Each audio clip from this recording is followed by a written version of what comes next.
کی تو دوسرے نے بولا بھائی جان باتیں کرنے سے نماز ٹوٹ جاتی ہے, باتیں کرنے سے نماز ٹوٹ جاتی ہے. تو تیسرا بولتا ہے الحمدللہ میں نے بات نہیں کی. تو تینوں کی ٹوٹ گئی نا. تیسرا کہتا ہے اللہ کا شکر ہے میں خاموشی کھڑا ہوں. تو تینوں کی ٹوٹ گئی نا. تو ایسے ہی بعض لوگ, ہم تو راز فاش نہیں کر رہے ہوتے, وہ خود اپنا راز فاش کر دیتے ہیں. تو ایک عاشق کا فون آیا, کہنے لگا اب پورے بیان سے نا دیکھنا یہ کلپ نکلے گا اور ہٹ بھی یہ والا کلپ ہوگا. پھر لوگوں کے کمنٹس ہوں گے مفتی صاحب کیا عاشق معشوق کی مثالیں دیتے رہتے ہیں. پورا بیان ایک طرف, یہ والا کلپ کے لاکھوں ویورز ہوں گے اس کے, دیکھنا آپ. اور اس پہ جو لیبل لگے گا ایک سچے عاشق کا واقعہ, یہ لیبل لگے گا, ایک سچے عاشق کا سچا واقعہ. تو سچے عاشق تو آج کل مارکیٹ میں ہول سیل کے حساب سے ہیں, جو اپنے آپ کو سچا, وہ سارے اس پہ سرچ کریں گے یار دیکھیں کیا ہوا, سیم ہمارے ساتھ بھی یہ ہو رہا ہے کہ نہیں ہو رہا. تو وہ مجھے کہنے لگا کہ مجھے کسی لڑکی سے عشق ہو گیا ہے, فون آیا میرے پاس, عشق ہو گیا ہے تو میں کیا کروں, میں بڑا پریشان ہوں. میں نے کہا بھائی اگر ہو گیا ہے, کوئی اچھی ہے, اچھے گھرانے کی ہے, تو آپ والدین سے بات کر لو, نکاح کر لو. لن تری للمتحابین مثل النکاح, حدیث میں آتا ہے دو محبت کرنے والوں میں نکاح سے بہتر کوئی چیز نہیں ہے. تو ہم تو نہیں کہتے کہ اس عشق کو ختم کرو, آپ شادی کر لو بھائی, نکاح کر لو بھائی, حرام حلال میں تبدیل ہو جائے گا.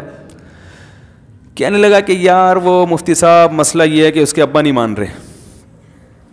میں نے کہا ابا کو, پھر مجھے نہیں فون کرو, ابا کو فون کرو, جو میں اس کا ابا نہیں ہوں. تو پھر ابا کو فون کرو, اس کے یہی اپنی فریاد اس کے ابا کے سامنے رکھو. کہہ رہے یار بہت ٹرائی کر لی, بہت کوشش کر لی, اس کے پیرنٹس ماننے کے لیے تیار نہیں. تو میں نے کہا بھائی دیکھو جتنے حربے تھے آپ استعمال کر کے دیکھو ابا اماں کو سمجھانے کے, کہہ رہے نہیں مان رہے. میں نے کہا پھر چھوڑو اس کو, لعنت بھیجو. ایک چیز مقدر میں نہیں ہے, غلط طریقے سے حاصل کرنے کی کوشش مت کرو. شریف لوگ شریفوں کی طرح ہی کرتے ہیں نا. تمیز کا یہی ہے کہ ابا اماں سے بات کی جائے. میں نے کہا میں دعا کر لوں گا آپ کے لیے, آپ نے مجھے کچھ سمجھ کے فون کیا تو میں بھی دعا کرتا ہوں, اے اللہ اس کے لیے بہتر ہے تو مقدر فرما دے, ابا کو دل کو نرم کر دے. ابا کو چاہیے وہ جب خود کسی کے ابا سے انہوں نے اپنا سوچے نا, ابا سے میری بات, میں نے یہ بھی کہا کہ ابا سے بات کرا دو. میں ابا کو سمجھاؤں گا بھائی اگر بندے میں کوئی بڑی خرابی نہیں ہے تو یار بلا وجہ خام خام انکار نہ کرو. لیکن وہ بقول اس کے بھائی سارے حربے ناکام ہو گئے. تو میں نے کہا پھر وہاں سے دماغ ہٹاؤ. یہ جو عاشق لوگ کہتے ہیں نا ہم دماغ ہٹانا بھی چاہیں تو نہیں ہٹتا, جھوٹ بولتے ہیں, یہ جھوٹ بولتے ہیں, یہ ہٹانا چاہتے ہی نہیں ہے کمبخت. حقیقت بتا رہا ہوں آپ کو, دنیا میں بڑی سے بڑی محبت ختم ہو سکتی ہے اگر انسان چاہے. مر جاتے ہیں تو محبت ختم ہوتی ہے کہ نہیں ہوتی؟ دیکھو جب میاں مرتا ہے, جوان شوہر مر جائے کسی خاتون کا, بوڑھے کو تو وہ چاہتی ہیں کہ بعض دفعہ کہ بھائی اب اس کو نچوڑ تو لیا ہے ہم نے, پورا پینشن بھی لے گی, اب تو ہمیں پلاٹ بھی دے دیا اس نے, گھر بھی میرے نام کر دیا, بچے بھی بڑے کر دیے. بعض خواتین کیا کرتی ہیں, جوانی میں میاں کو نچوڑنے کے بعد بڑھاپے میں بہت ستاتی ہیں. بھائی سب خواتین کی بات نہیں کر رہا میں, لیکن بعض خواتین ایسا کرتی ہیں, وہ بڑھاپے میں میاں کو, کیونکہ وہ کسی کام کا نہیں ہے نا کھانسنے کے علاوہ, تو بچوں کے ساتھ مل کے انتقام لیتی ہیں اس سے.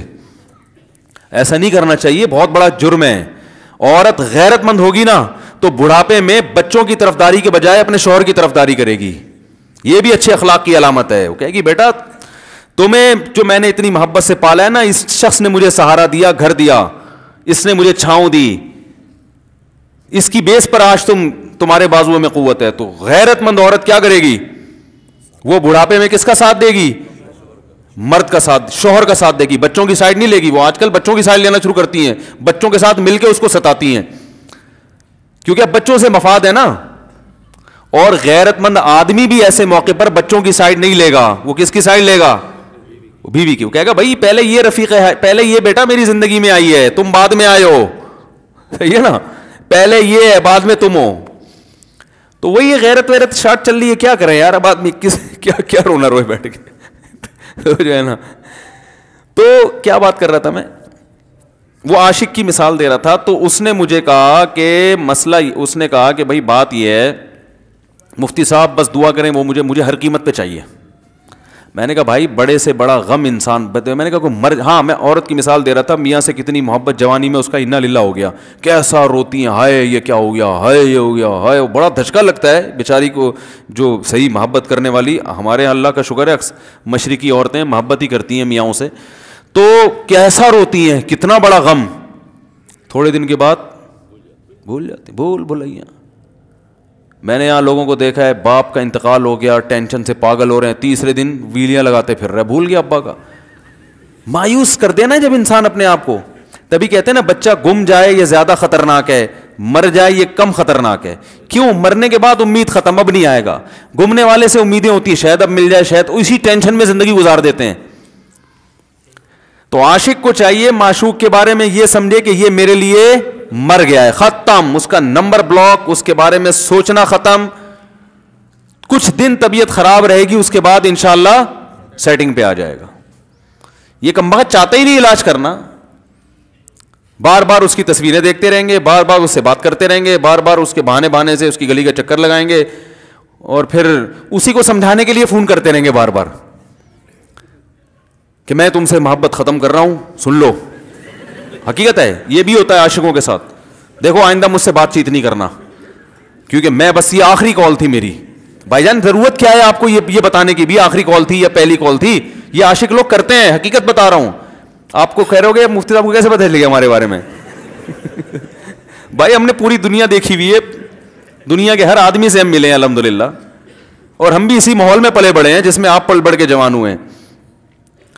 تو عاشق کیا کرے گا کمبخت, وہ بہانے سے سمجھاتا رہے گا, کبھی ڈانٹتا رہے گا, تعلق ختم, نمبر بلاک, آئندہ مجھ سے بات نہیں کرنا, میرا ایمان خراب ہو رہا ہے, جاؤ دفع ہو جاؤ.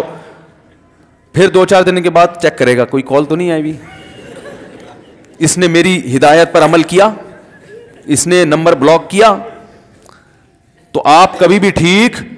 پہلی بات تو یہ کہ عاشق کو چاہیے وہ یہ سمجھے کہ میں بیمار ہوں, یہ بیماری ہے.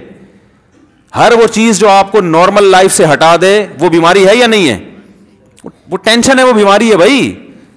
ایک چیز نہیں مل رہی, تمیز سے نہیں مل رہی, چھوڑ دو, اس کا تصور دماغ میں لانا چھوڑ دو, اس کا نمبر بلاک کر دو, ایسے ہو جاؤ جیسے تھا ہی نہیں. کچھ دن طبیعت خراب رہے گی, اس کے بعد انشاءاللہ ٹھیک ہو جاؤ گے. حضرت حکیم الامہ مولانا اشرف علی تھانوی رحمہ اللہ کے پاس ایک عاشق آیا.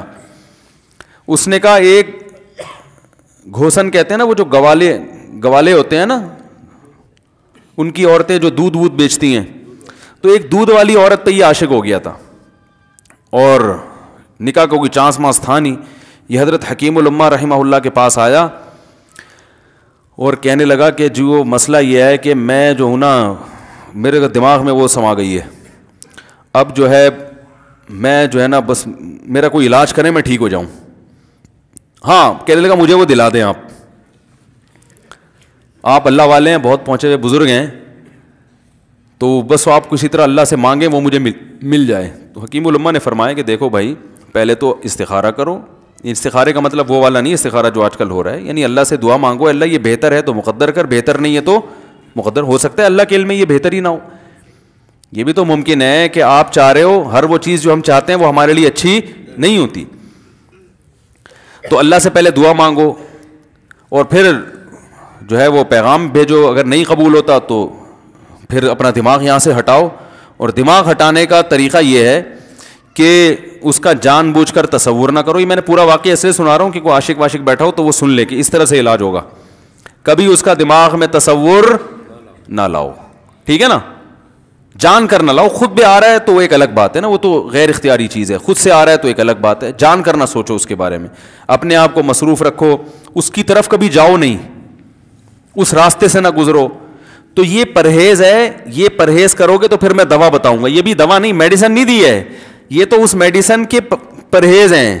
اس کے بعد میڈیسن بھی ملے گی, جو ذکر وہ بتائیں گے اللہ کا ذکر وہ بعد میں.